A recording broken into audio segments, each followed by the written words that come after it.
Hi. Welcome to the XYZ segment of the Wonder in the Weeds podcast. I am Cristie, your Gen X representative on the show. I'm Faith. I'm your Gen Z representative on the show. And we are here to dispel the myth that the generations cannot get along with one another. Just one of these days, we're going to get into a fight on air, and everyone's going to be like, we knew it. You liars! Yeah. I mean, that doesn't mean you can't get along just because you fight once. Yeah, that's true. Anyway, we had some technical difficulties, sorry, for before. We are hopefully back. Both of our microphones are working, hopefully. And we are going to talk today about something that just happened recently. Not a huge deal, but something that kind of... It feels like a big deal to me. Yeah. And it's not a not huge deal. It's just, in the grand scheme of the world. But I thought it was a good example of how not only two different generations might look at something, but how Faith handled it as daughter and I handled it as mother. So a couple weeks ago, we had gifted Faith an car. Well, she had it all through college, but then we told her when she graduated, look, this is going to be your car now. Like, congratulations, have a car that's old that you've been driving for 4 years. But we put a bunch of money into it. We were told it was going to drive forever. And then it died. Like, what, 2-3 months after you got out? Well, whatever, we're in January. We put the money in August. Anyway. So 4 or 5 months. Long story short, we needed to buy a new car. She needed to buy a new car. We were not in a position to buy a new car, her father and I. And we had kind of talked about that car, it was going to be my car, but it wasn't registered in my name. I was still on their insurance. Yeah, so we talked about we were in the process of getting that car registered in my name, getting myself on my own insurance so that I had the car, and if anything happens to it, it was my responsibility. Yeah. So we were sort of already looking at that stuff, and then it died, and it was she took it to the shop to see if there was a somewhat of a fix, and we fixed it enough to drive it back from the shop, and then it died. And then it died in the driveway. It was really sad. Anyway, so she had to get a new car, and she kind of had to get it quickly because we were I work, and so I was I can't really drive you to work, which is not that close. She has 2 jobs, first of all, and one of them is in the cities, and so it was and at weird times because it's theater, so it was one of those oh no, what do we do? And my husband and I both drive big cars, big trucks, and so she wasn't super comfortable driving either one of those. Well, she couldn't take her dad's car. And it wouldn't. Our schedules didn't work out that she really could. I could have borrowed a car. You work too much for me to leave you stranded at the house, and I needed a car. It was just I just needed a car. You needed a car. So I was all right, here's the day that I can go with you, but I'm not doing anything. I had actually held some money for her in an account that we were going to invest from her college graduation and a whole bunch. Oh no, she won a grant that she got. Yeah, this has become a very sweet part of this story. I wrote a play that takes place entirely in a car, and I won a playwriting grant, and part of this playwriting grant was you get a tuition scholarship. But because I was a senior, that was just cold hard cash they gave directly to me, which was awesome. And I thankfully had only spent a little bit of it. I didn't spend a lot of it. I was maybe going to use it to travel. I was maybe going to use it to invest. But what it ended up being was the down payment on my car. Mm-hmm. So my sister actually pointed out that Dead and Gone, which is the play that I wrote that takes place in a car, that Dead and Gone actually bought me my car, which is a really sweet way of thinking about it. But I didn't do anything other than I happen to have that money in my account and said to her, hey, I have this money in this account that you can take. But also she was then responsible for, figure it out. Figure out, I figure out what you can spend, figure out what you're looking for, and she kind of ran some things by me, but for the most part, I was let me impart some of what I know about car buying, but then, and in our house, I don't think he'll mind that I say this, but in our house, I'm typically the one that goes and buys the cars. Not that my husband couldn't, but it just, I will bring him along with me sometimes if I feel like there's this weird male-female thing, but we bought our cars from the same place for the whole 17 years we lived in. One of 2 places in, and actually, funnily enough, the big, huge Ford truck dealer, I had a much better time at than the like sweet little Hyundai dealer. They treated me much more like a little lady than than at the Ford dealer. But so my point is, I have some experience buying cars, but and more recent experience than him too. But I really tried not to say anything yet, but it was hard because as the mom, you're like, I want to steer her in a direction. I want to make sure everything works out okay. I want to give her all the knowledge that I have. I want to but I tried not to because I was like, nobody did that with me. Like they, it was sort of like, figure it out, and not in a bad way, but in a like, you're a grown up, figure out what you want to do with this. So I don't know how you felt about that, but that was sort of my approach to it. I felt like you gave me the right amount of information, and also you didn't. I was thinking about it today. So like the car I ended up getting, can I share what kind of car? I got a Toyota. Yeah. I got a little Toyota. I'm in love with her. I love this car, but the only thing that I was thinking about that I was like, oh, I so wish my mom hadn't said that was after I had already bought the car. Was when I was talking about Toyota is a great car. Doesn't have a lot of zip. It doesn't go from like 0 to 60 in the way that my old car did. Now, we can ask ourselves, was my old car doing that because I was grinding the engine together because I was out of oil? No. Who's to say? No. If anything, the opposite would have been yes. true. But so that was like a learning curve. Now I know like I have to press the gas more. I have to do the car runs fine, but that was like a learning curve that I talked about. And you mentioned you were like, that is why when I was buying my first car, I bought a Mazda and not a Toyota because I wanted a car with some zip. I wanted to be able to know that I could like pull out in traffic and reliably make a left-hand turn and not worry. And I don't think that says very good things about really, driving. Well, no, that was the only time that I was like, ooh, maybe I did it wrong. Wherein like I focused on, so like what I was looking for in a car was, I don't know why I wanted a little sedan and I wanted it to last. I know everyone is like, cars are appreciating, whatever. I don't want to have to buy another car anytime soon.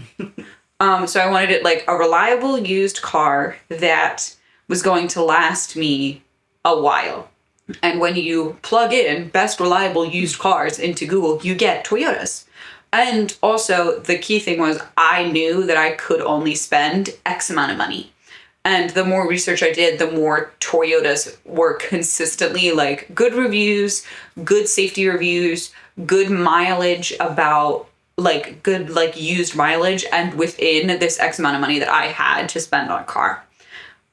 What I didn't really take into account was what I liked about driving my old car, which was a Hyundai, and I didn't think to like compare and contrast the two in that way. I just knew I didn't want to get a Hyundai again because I had been just so recently screwed over by a Hyundai. That's how it felt. That car was like had like 120,000 miles. Yeah. Oh, I think close to Hyundai. I think close to 150,000 by the end because of how many times I drove back and forth from school. And everybody that I had talked to was like, yeah, a Toyota sedan is going to get you what you need. You know, I'm not doing a lot of like off-roading. I'm driving, 20 miles at max to work. Like I don't need a car that has a big commuter. The car gets pretty decent gas mileage, like all those things. And just like colloquially, I knew of Toyotas as cars that'll run until like the wheels fall off. So that was what I was looking for in a car. And so I didn't get lucky. That was like the mindset that I went into it with. I feel like I probably could have, if I had more time, I maybe would have looked at other makes and models of cars. But also the fact of the matter was like, I did a week and a half's worth of research. I was comparing prices. I was doing all these things, but I settled on wanting a Toyota pretty early on in the process. And I was kind of unwavered from that type of car. And I don't know if that was like a help or a hindrance necessarily, but I also knew that like, if I plugged in my budget and the amount of miles I wanted on a used car, there were 20 of them within 5 miles of our house that I could easily get to and test drive and go. And that felt like a good sign because I needed a car kind of quickly. But also because I have listened and watched you guys buy cars, I didn't want the fact that I knew I needed a car quickly prevent me from getting the deal I wanted on the car. So, yeah, I mean, we were, I don't know what we, like... It was like 10 days, probably. It was like 10 days. Yeah, pretty much, all things considered. And, you know, it ended up working out. It ended up working out great. I have this car. I feel like I can reasonably, well, I have to feel like it. I feel like I can afford everything that comes with this car. The car's in my name. I have my own insurance. I really like driving this car. It feels good to drive. It feels like it's my car. And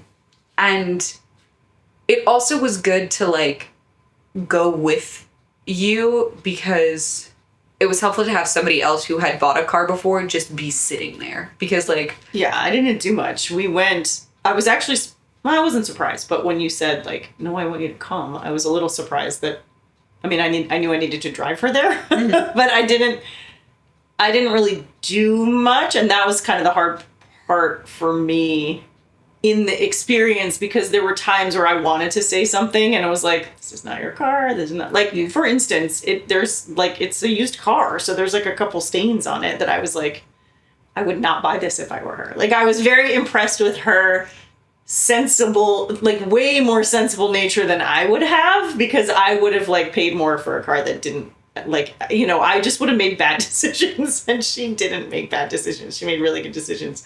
She researched and found her insurance. I don't think I did that. I think at 24, I went out and bought a car and like called my mom and was like, they say I need insurance. And she like just put me, you know, just called her person and had them put me on their insurance. I mean, I paid for it myself, but like she hooked me up with it.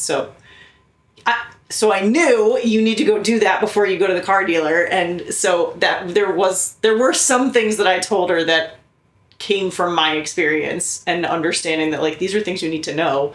But there were things that I would have liked to have said in it that I didn't. Because I was like, I'm so curious. What, like, well, first of all, the things that you did say, I thought were very helpful. Like, take your time. Like, the car dealerships are, and this is also like a little Gen X to Gen Z thing, is that like everybody, you know, that because the algorithm's always watching, like Big Brother. Yes. So like the second we had a conversation about the fact that I needed to buy a new car, not only was I getting like ads for used cars in my area, but I also was getting like skits about women going to buy a new car. Yeah. And so everything is heightened. You can't believe what you say on the internet, but you speak to it. I mean, you and I have talked about it, and like my friends who've bought cars have talked about it. Like, you see enough things, you start to recognize the pattern that like, oh, when you're a woman who's going to a car dealership, people are gonna try and take advantage of you. They're gonna talk to you like you don't know anything.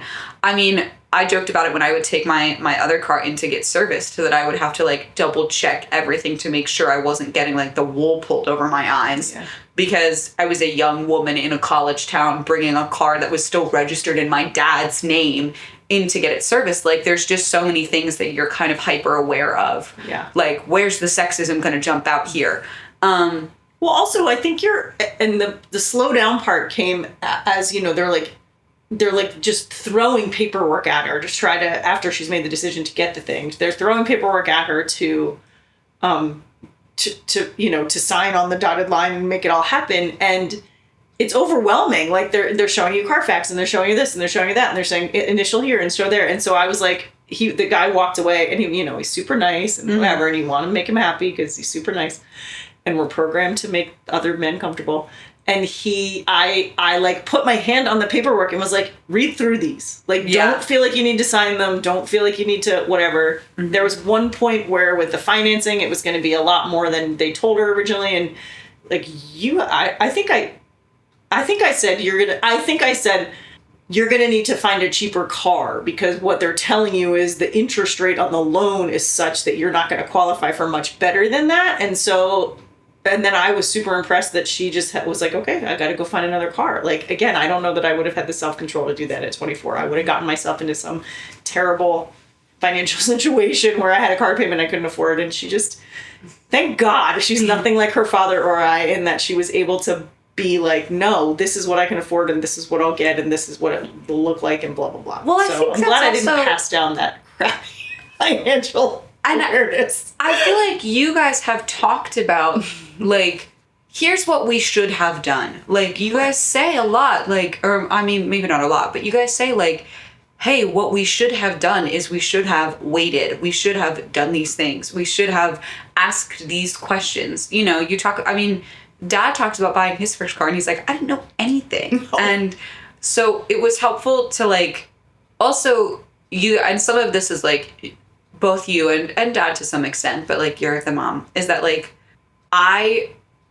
even 2 years ago, even if I had to buy a car, I'm 23. If I had to buy a car at 21, I probably wouldn't have been as good about being like, okay, we're done here, because I would have wanted the sales guy to like me. I wouldn't have wanted to be, we walked in and they immediately were like, do you have an appointment? And I was like, no, I have no appointment, but I would like to look at this car. And like 2 years ago, I would have been like, oh, I need to make an appointment. And I would have run away with my tail between my legs. I almost was like, oh, I guess we have to leave. Like, I don't know that that's age. I don't know if it's age or if it's like experience, but it was just, I was grateful to have had a little bit of like, and maybe it's also working on the other side of the customer service table and being like, well, I know what your brain is doing and your brain is trying to make a sale, and it actually doesn't matter. Look, I've had customers at my other retail jobs treat me like trash, and you feel bad in the moment, and then your coworker goes, that was awful and I'm sorry, and you go, yeah, it was, and maybe you go cry in the milk fridge, but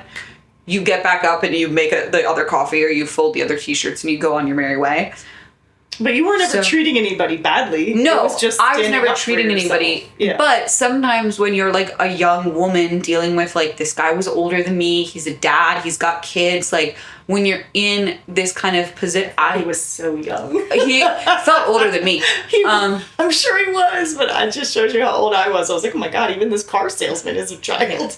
But like you're conditioned, to like, oh, I need, and like, you're also conditioned as a woman to be like, oh, well, I need something from you. Like, I need this car. And I was like, well, I do need this car, but I don't need a car enough to pay something I can't afford. Quite frankly, I can't need a car enough to pay for something I can't afford. Right. That is a simple truth, but that is not something that everybody is so good at doing. Yeah. Right. I mean, the last car I bought, I did that. Mm-hmm. And I was 50. So it's taken me 4 cars to be like firm in what I can do. I mean, look, you're a little bit helped in these days by the internet because you could look at all of these. I mean, she looked at a bajillion cars. She had a notebook full of facts for all these cars before we even got to the place. And sometimes so that's a little different. Like, also, selfishly, sometimes having the right props makes people like. I felt like the fact that I came in and immediately pulled out a notebook with all my stats and all my, like, this is what I can afford monthly, this is what I can afford, I had all this research done. I was like, yeah, this guy knows he can't mess with me because I've got 3 other dealerships I'm going to be. And I kind of like... if he didn't know, I was like, oh, she's looking for cheaper cars. She's looked at a bunch and she's not looking at cheaper cars. We had a little bit of that conversation of like, well, I guess if I can't afford this, let's just go. Like, I think I went to go put on my coat. Yeah, I did. And he was like, hold on. Yes, of course, they make it all work. There was a deal available to me. Yeah. But it was a very like... Is there anything you wish I would have done or not done? As the more mature grown up in the room, I mature instead of old. I maybe wish that, and you couldn't have done this because you couldn't have known. But I wish you would have said like, is there anything you liked about the Hyundai that you're looking to replicate, rather than just being like you like neither you nor Dad. I think I did when you were first talking about a Toyota. But I don't think you did in a like, I think you just were like... I was like, what do you like about your current car? Yeah. That you want to... Because you were like, I don't want a Hyundai. And I was like, that's fine, but is there something about it you like that you want? Because I think I mentioned, like, I like the size. I like that it has a backup camera. Like, these things. I was like, great, all those things exist in your new car. In my new car. And... yeah, I mean, the tricky thing is, like, there are things that I don't really wish either of us had done anything differently. I kind of wish we had had a little bit more time. Sure. I mean, because I would have loved to like not even just like, I would have loved to have like gotten one more paycheck in my bank account before I had to like put down all this money on a car. Yeah. And so that is kind of the only thing, but like, I mean, we weren't going to have more time is the tricky thing. Yeah, that's not something we could control. But yeah, I don't really think there's anything you did a good job of like letting me take the lead more or less. I do think, and this isn't something you did, it was like when I was like, I think I want a Toyota Corolla, and you were like, I don't know why. Like, you had a little bit of like, that's my own stuff. That is just like that's what I had when I was and I think that's like, I'm gonna have a kid who's like, I really want to buy a Hyundai, and I'm gonna be like, I don't know why, but you didn't make me feel like I was dumb for wanting that car, or like, no, it's a good car. You didn't try and talk me out of it in any kind of way. Even like when we were test driving it and you were like, the seat is stained. Like, and I was like, yeah, so was the one in the Hyundai. Like, it didn't even matter to me. It was hard for me not to say anything about that. But I didn't say anything at first. Also, I thought the car smelled. It hadn't been cleaned. In fairness, it hadn't been cleaned. Which it wasn't new on the lot. I'm not really sure why it hadn't been cleaned, but they hadn't detailed it yet. And so we got in, and the first thing I noticed was the smell, and I was like, just shut up, just be quiet, just shut up. She's so excited about it. Don't say anything. And I think what was good was that you didn't, even when you brought up like, it was an old used car, so there's like one of the seats in the back has like a rip in the lining, and there's this stain, and like these things. Even when you brought that stuff up, you were never never said it in a way of like, this car's a piece of crap, because you knew that like I had looked at this car and this car fit in my budget, and I liked the miles, and I had done the research, and I was asking about you didn't. Even if you were like, this car smells, like, which is bad. Good to know. You didn't make me feel like I was dumb for even wanting the car because of the like what I considered like small inconveniences. Yeah. Like, now, if I had brought you like, a 2008 with 150,000 miles on it, I'm sure you would have been like, what are you thinking? But like, well, let me ask you this. There were two, they give you all the history of the car. And there was two, like, fender bender incidents on the incident report. And it was a rental car in Georgia. So, you get weird things like that. And which is why it has to be reported. He was actually telling us, like, if it wasn't a rental, you probably wouldn't even know this happened. Mm-hmm. But because it was a rental, they have to report it. And I asked a lot of questions, and a lot of the same questions. Like, I was like, so let me just be clear. And I think I asked him like 15 times if he was going to detail the car too, because, he says it and then passes you 8 billion pieces of paperwork. But so I just kept coming back to like the Carfax and the details of the accidents, and I wanted to know more and this and that and this and that, because I was like, I don't know how I feel about her buying a car that's been in 2 fender benders. Like, that feels like it's maybe not the most responsible thing of me to let her do. But I didn't want to just say to her, I don't think you should do this, because it's like, because I honestly didn't know. I was like, it feels like, and I just learned the other day that the Hyundai also had been in an accident. I didn't know when we bought that used. So it isn't that big a deal. That car ran for 10 years. So anyway, did you feel like I was being a pain in the neck when I was doing that? No. Do you remember? But I think that, well, okay, 2 things. One, what I liked about that was, and this is personal to me, I wasn't going to be able to have the brain space to be thinking of that. Mm-hmm. I spent a lot of time at the car dealership thinking about how much money I was about to spend and like throwing up in my mouth a little bit. Yeah, it was obvious. You wear that on your face. Yeah. So that, but also I was waffling between like, oh my God, this is more money than I've ever spent in my entire life. Like, what am I doing? And then also there was this little bit of like, everybody can tell that I'm about to spend so much money and they're gonna use that against me. Like, I was really trying to be more of like, I didn't succeed, but I was really like, you have to get it together that you're freaking out about how much money this is. No, I think you succeeded in that. They're gonna... I'm the only one that could tell, I think. Okay, good. But so I was grateful because those are questions that I probably also wanted answers to that I just I wouldn't have been able to like think of as an issue, or even as something worth bringing up, because, you know, it is overwhelming. They do throw 8 million pieces of paperwork at you.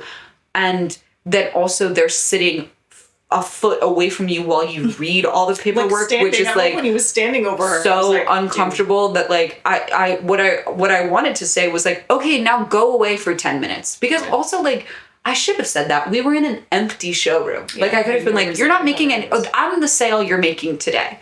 So beat it. Yeah.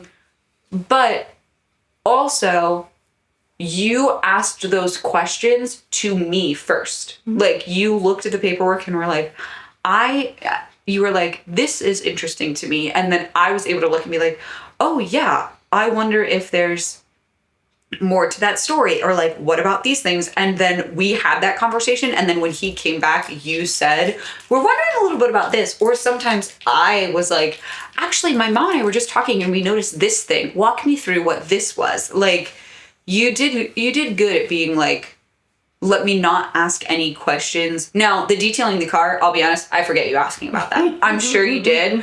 And honestly, great, because the car doesn't smell anymore. So good job. But that I was less concerned about, because I was like, whatever, cars smell, like I'll buy an air freshener. It doesn't matter to me. But I was grateful to have enough, and that's also why I wanted you to come, is I was like, my brain is not going to be able to remember everything. Yeah. I think it's always helpful to have a second person in. This goes for any kind of major decision, health related, car, house, anything. Even if it's not the person you're doing it with, having a second set of eyes and ears there, especially actually if you're not doing it with the person, that's even better. If they're just like a neutral party, is so necessary. Yeah. I can't tell you how many like doctor's appointments I've been to by myself that I'm like, ooh, crap, I probably should have had my husband come, because I need somebody else to be listening. Having a second person when your brain is kind of on overload because things are changing and happening fast, and you have new information coming in and information that maybe you don't want, and you know, that kind of stuff, is helpful to have a second person. So that's kind of what I thought my role I actually should be. think it was helpful to have a second person. Like, obviously you had some skin in the game because you were my mom, but like, you had no skin in the game about like what car I bought. Like, you let me like be the driver of like. Yeah, I mean, you are the driver. I mean, literally, this is my car. But like, if I had brought like, I mean, even dad, and like, no shade to dad. This podcast is all just me giving shade to my dad. We talked about it. Like, the three of us talked about it before, and we were like, you shouldn't be the one that goes. Yeah, because he and I, when things are high stress, are bad for each other, because he doesn't remember details. That's not true. I would have been upset with the way he asked the questions. I would have been like, you are being rude. You are not asking these questions in a way that's going to be helpful to me. And you're making me feel like I don't know anything. Yeah. And he doesn't ever do that unless it's like about truly purchases. Like that's the only time he's like, this is something that you could be doing different. I'm like, okay, but I am making the choice to do it this way. So this is a perfect segue. I'm going to get a little therapist on people right now, because, and I wasn't even thinking of him, but he's a great example. So the reason that I wanted to talk about this on this podcast specifically, because we're, you know, this intergenerational thing, but also this parenting thing, is that I had to do a lot of work before we did this, because I had to keep my own self in check. I knew I had baggage about cars. I knew I had baggage about big purchases. I knew, look, this is my child. Like, I had some baggage about not being able to just go buy her a car. Like, I wanted to be the kind of person who could just go buy my kids a car. And, you know, I'm not. I'm not that person. And so I did a ton of mental work in the 10 days leading up to it to manage my own expectations, my own triggers, my own desire to steer her in a direction I think she should have been steered, or I don't know, or make a decision I think she should have made. And I think that's the risk in parenting an adult child and having an adult relationship. And I think, I actually don't know if it would have gone that way, but he's more that way than I am, of I know how this should be done. I want to protect her from getting taken advantage of. I want her to make the right decisions. I made bad decisions when I was 24, and I want her to make better decisions. And so he would have had a hard time.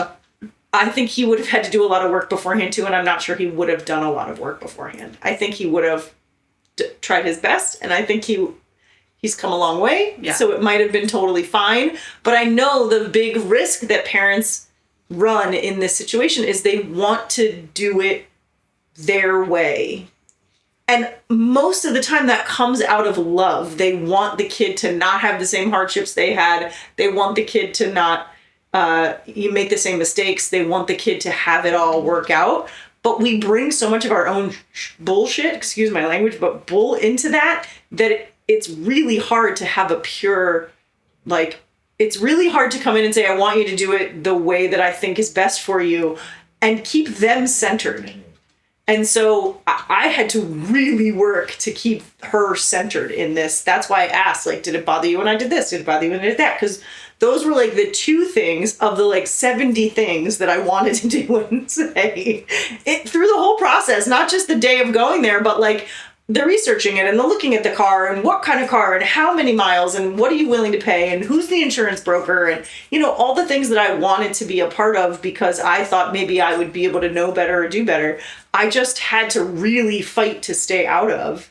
And I think, you know, for those of you listening and watching who are like, this can't be real, that they're like, or like, she's not telling her mom something. Well, what I will say is that... Wait, let me finish this thought. Yeah, go. Mm-hmm. There probably is something, but it's not as big as you think. I think she's being probably honest. I think she's being honest about her experience because she knows that she can tell me if I did something wrong, or that, like, I asked those questions of, did this bother you? Fully expecting an honest answer from her.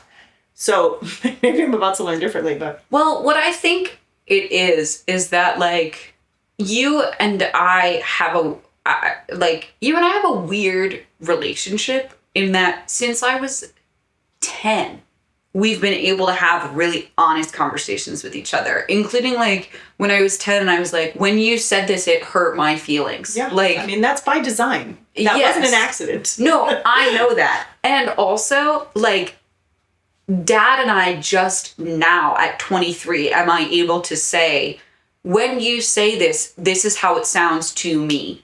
And like, I you know, leaps and bounds, whatever, but like, it still is sometimes hard for him and I to have conversations about big purchases, about life, about choices in my life that I'm making, where I'm like, it doesn't feel a little bit like what he's saying to me sounds like he doesn't believe I'm capable of making the right choice. And I know that's not true. No. I know that's not how he thinks. But in that moment, like, I was just thinking, I was like, Dad is a great person to have be the first person I drove in my new car. Mm-hmm. Because, you know, he said nothing about it. He just was like, he was like, Faith, this is a nice car. Like, he was so excited. He wanted to know all about how it worked. He loved the headlights. He loved he was so excited about it. Like, there's the stain on this. Yes, but this is why he's so good for me. This is why, and also he was like, and I mean, it drives so nice. Like, he had all these things to say about it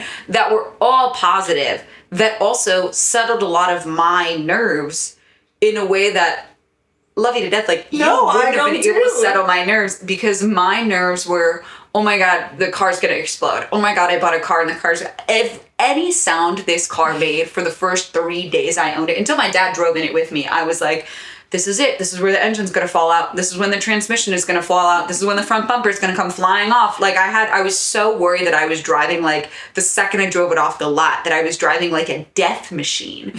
And then I really think I would have let you. Well, that's the thing is, I stepped in enough. I know, but I was like, you and I, our anxieties are similar and different in that, like, if I had been like, I feel like every sound is a bad sound. Like, I think you were like, the car is fine. Like, you, like, I mean, this is going to sound awful, but it was like, okay, Faith has bought the car. I've run out of brain space to be worried about the car anymore. Like, well, I wasn't. I was like, you bought a good car. Like, you did what you needed to do to buy a good car. It had the right mileage, the right price, the right history. We asked the right questions. It's the right make and model. So, but what he is a cheerleader. Yeah. So he's like, oh, this is beautiful and wonderful, and look at you and look at the thing you did. Like, that's why we're good together. If you kids didn't have either one of us, you'd be in big trouble. Yes. And you need the two of us to be, practical and party. In the immediate before, and this is like sometimes the unfortunate situation that you find yourself in, is that you were playing like dad to faith translator, because like he and I had gotten into like an argument where I was like, this is the choice I'm making, this is the decision I made, and like it ended with him just being like, I don't want to talk about it anymore, and like running away. And I was like, good, don't. Like, you don't need to be talking about it. I'm talking about that's growth. I recognize, I'm not doing this right. And like, I bring it up, and then the next day when I was like, is dad mad at me for like, I feel like I'm taking on the appropriate amount of responsibility for like what happened and buying the new car and getting rid of the old car. Like, did I do something wrong? And you were like, no, but dad is working through a lot of personal shit revolving, like his baby girl has to buy a new car, and he, you guys aren't in a position to just like, and I find there are more families that are in our position of like, nobody, but like, you gotta be a Rockefeller to be able to like, oh, well, my oldest, totaled the car that was going to be her car, so here's a brand new one. Or even like, here's a new used one. Like, that can't happen. So I went in with like not no assumptions. It will when everybody's out of college, but it won't now. Yeah. And I went in with no kind of assumptions. I went in thinking like, this is going to be my responsibility. This is my car. I'm going to be in charge of all these things, and I might like make some mistakes and learn some things, but I doubt it. Like, this is what I'm going to do. And I feel like sometimes when I come in with that laser focus, what my dad hears is like, well, I don't need you. And that can be really hard.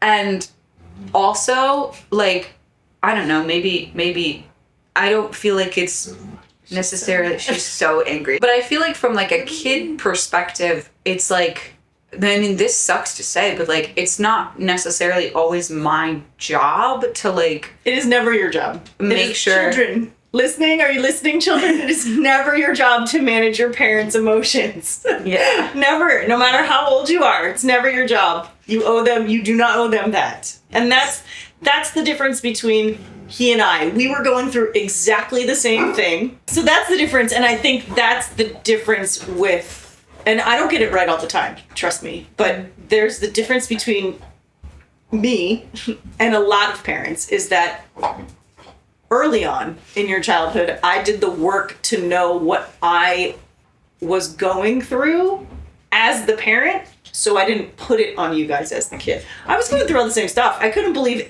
my kid was old enough to buy her own car. My kid, like my child that I birthed, is old enough to have a job that she can afford a car. Like, that is some wild stuff. And I can tell you, when I was then that exact same boat, well, not the exact same boat, a really dumb boat where I was young and had a perfectly good car, a Toyota Corolla, as a matter of fact, and wanted my own, and so traded it in and bought a new one. Stupid decision. But my mom was just pissed at me. Like, she just wasn't nice to me about it. And I'm sure now, looking back as a parent, it was because she was like, I gave this kid this nice free car, and she's trading it in. So there's like a little personal assault there. And I can't just buy her a fancy new one. She's going to buy her own. Like, there's a lot as a parent to be like, oh my gosh, there's a lot that I have to navigate so that I don't put it on her. And I think his saying, I don't want to talk about this anymore, is the way he did it. Yeah. Because he realized, like, this is not a fruitful conversation. Mm-hmm. I'm actually not giving her any advice that is necessary in the moment. I think he probably, but look, he played the role he was supposed to play, which was like, yeah, let's drive it around the neighborhood. Show me all the bells and whistles. Let me see what you did. I'm so proud of you, kid. Yeah. Like, that's been his job since the very first time he put the birthday fairy strings up. And like, he was a good, he was good when, it's all taken care of now, but there was not a big problem, but it was like an inconvenience to get the old car, towed from our house, back to the dealership, this whole thing. And that was my responsibility, obviously, my car. And he was Her good. responsibility, but an inconvenience for everybody. Yes, an inconvenience for everyone and my responsibility. And he was good at not making me feel like a dummy for how long it was being an inconvenience for everybody. Because I mostly him, actually. Yeah, he was the most inconvenient guy. I kept being like cars around, and I kept saying like, "Wake me up before you leave, and I'll come move my car." And he wouldn't wake me. But that's like a dad, you know. He's gonna take care of you. Yeah, he's such a dad about it. But like, you know, he was good about that. About, you know, when I was like, at some point I'm just gonna go and I'll just have it towed to the front of the dealership, and he was like, respect. Like, he's good in that. That's because that's such a similar thing that two of you were like, I'll just burn this whole thing down. Yes, and I think, you know, he was good, but that was helpful. He was able to say that because he had already let me make the responsible decision of buying my own car. Mm-hmm. And look, like, I mean, not to, like, keep dogging on the poor man, but, like, I'm still living in his... I'm just, like, the record to show I'm not saying anything mean about him. I was still living in... This was the other thing that I was like, I don't understand, like, I'm still living in your house. Like, I paid no bills. Like, well, you were going to until you had to buy a car. Yeah, until I had to buy a car. Yeah. But I was like, I don't know what... Again, like, I don't know why he's being so weird about this. This is me actively pursuing, like, I'm doing, like, the good kid thing in my head by being like, here's a responsibility that I'm willing to take on. You know, I'm not going to be, like, a freeloader who's just, like, living in your house and not doing it. Like, this is going to be my adult responsibility. And so it felt like it was double upsetting when he was like, well, I don't even want to talk about your adult responsibility. Yeah. And I was like, man... I can't speak for him, but I would imagine from the conversations he and I have had, but also how I felt. Like, two things. One, the fact that we can't just rescue you and buy you a car. Like, that, every parent in some manner has that feeling of like, I'm supposed to take care of these people and I can't take care of them in the way they need right now, which isn't true. Like, I'm not supposed to buy you a car at 23. But you're always going to feel like you want to take care of your kid and I know for Dad, when he can't do something for someone, it feels like a personal failing of his. Like, he's such a provider of a human that when he can't do something, or when the right thing is to not do something. I mean, even if he could, we shouldn't have. You know, like, our whole thing is that we want you guys to be responsible adults, so we shouldn't have. You know, the fact is we could have bought you a new car, but we chose not to. And I also was like a little angry that was even the suggestion, because it felt like... Sure, it's insulting. Yeah, I was like, what do you mean? You just want to buy me a new car? Yes. Like, you don't even want to let me look for a car? You're just going to... you're just going to control my life forever? Which, like... And that's the sort of common thing between parents and children, especially adult children, is this... my job is to take care of you, so I'm going to take care of you. And the kid's like, what is that? Do you think that means I can't take care of myself? Like, it starts when you tie their shoes for them. Like, that, the messages get convoluted when you're both actually coming from a really good place, but you're just not communicating it the way that it's supposed to be communicated. And so, which is why I worked so hard not to reach over the process and, you know, act like somebody who knew better or act like somebody who didn't think she could do it on her own. And I'm glad to hear that that's what came through. Yeah. And I'm glad Dad was here to act like it was the greatest thing anybody'd ever done in their whole entire lives. And when we were in the dealership, we talked about this at the beginning, that you kind of acquiesced to me always, but like, there were a couple of moments in the dealership where, like, I said, because, you know, they're always going to try the upsell, and I was immune to the upsell.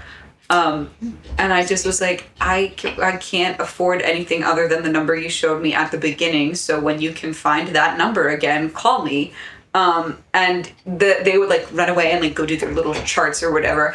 And you would look over and be like, that was good. And like, that would be it. And like, that was like what I needed, was like, I just knew I needed somebody who was not like somebody who knew me enough to know that like when I was being assertive, I wasn't being assertive for no reason, and that I also wasn't going to like even if I was like, but you know, like, this is sometimes the push and pull with like me and dad or like me and my siblings is that like sometimes, and like just in life, you know, I always joke, I'm like, well, I'm a brunette woman with bangs. Like people are just gonna assume I have ill intent anyway. Is that a thing?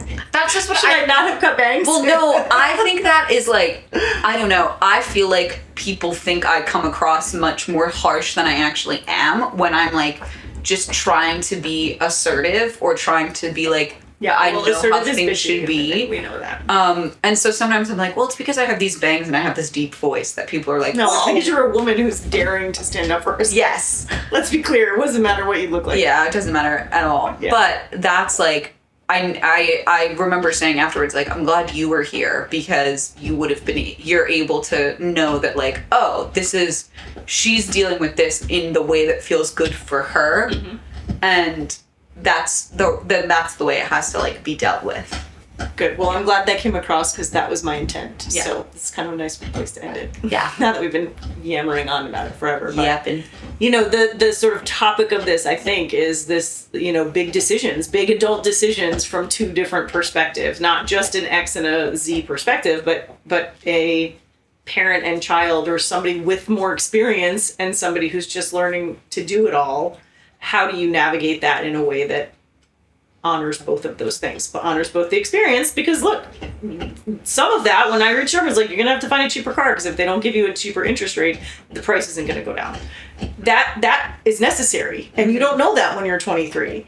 And, you know, slow down and look at these papers and you don't need to feel rushed. They can take all day. Like that comes from having done it a bunch and could also have come across as obnoxious, but because hopefully I wasn't obnoxious in a bunch of other ways, it didn't. And so that by honoring her, she was able to then honor me when the information was important and needed to come from somebody, you know, with more lived experience. So, and also what I just, and this is hopefully quick, is like buying a car looks so different now because we have the internet that like, I didn't have to go to like a bunch of dealerships and like see where everything's online now. So you're able to see like roughly what the prices are going to be, roughly what the comparison. You're able to do a lot of research that you probably had to do in person when you were, but you know. Well, my first car, yes. Later, I bought recent cars, yes. But yes. But there's no such thing as like, not no such thing, but like, you don't really haggle anymore. Are you shopping around? Are you driving a bunch of different models? Are you spending a whole day doing it? Like, I stood up and I was like, I want this car that I saw on your website. 2 hours. Yeah. But I think there are probably a lot of well-meaning parents who would have been even turned off by that. Mm-hmm. Like you and dad did a good job that when I came and I was like, this is the research I'm doing. These are the websites I'm using. This is what I found. You both were like, oh, those are good. That's good. Yeah. Rather than being like, what do you mean you're looking online? You're not going to go. You have to go in. You have to ask these questions of the people. You have to figure out. You have to like learn people's names, and that is a thing that like could have been super discouraging. That wasn't super discouraging right off the bat, and that I can also see being an issue generationally. Sure. Yeah, because if you haven't bought a car in a while, it is a whole different ball, especially a used car. It is a whole different ball game. Yeah. So, and look, and this is the last thing I'll say because it's so specific to us, but like we're both new here. So like if we had been in Jersey, I probably would have been like, you go to my guy at this dealer and you tell me about this. Like that's very different this way because I'm like, I don't know. I don't know anything out here. And that's the other thing is that like I probably would have been more receptive to that because you know, I had been to that Hyundai dealership a bunch of times with my Hyundai, and I had been like, yeah, but I had been to both of those dealerships, and I had seen like how I had been treated, how I had been taken care of, and also I would have been able to call like 20 friends and be like, where did you buy your car? Where did you buy your car? For sure. Whereas like that's what I did with like insurance this time around. Is I was like, who's insuring your car, and how much do you pay, and do you like them? Smart. I'm gonna switch my insurance now. Yeah. Based on it, but. It definitely was very like we both were kind of like, well, I guess we'll figure this out. Mm-hmm. That I don't know if this had happened were we still back living in Jersey. I don't know how much different it would have been. I mean, I would like to think I would have said all those things and then been like, but if you don't want that kind of car, then do what you're gonna do. Like I think I would have tried to be the same. I just might have been like, well, I know these guys are great, and I probably would have been like, I can't afford anything. I probably still, I am. I don't know where, I feel like it's my king grandmother's practicality that I have. Thank God. Like, I feel like... I didn't get it from my side. Yeah. Or a hot mess. That, like, I probably still would have been like, well, I only have this amount of money, so I can only buy this amount of car. You have the perfect combination of them being super practical and really smart and financially wise, and me who can make a decision. That's true. That's true. Because that is not their strength, making decisions. Yeah. In a timely manner. Yes. Okay. On that note, our wonder. I don't know what my wonder is. I have one. Good, you start. Well, because I got a new car, the best thing about having a new car is listening to music. We're big music people on this podcast and in this house. And I have been loving 2 songs recently. The first is the new Noah Kahan, The Great Divide, who we mentioned that play Dead and Gone. Read it on New Play Exchange, written by Faith King.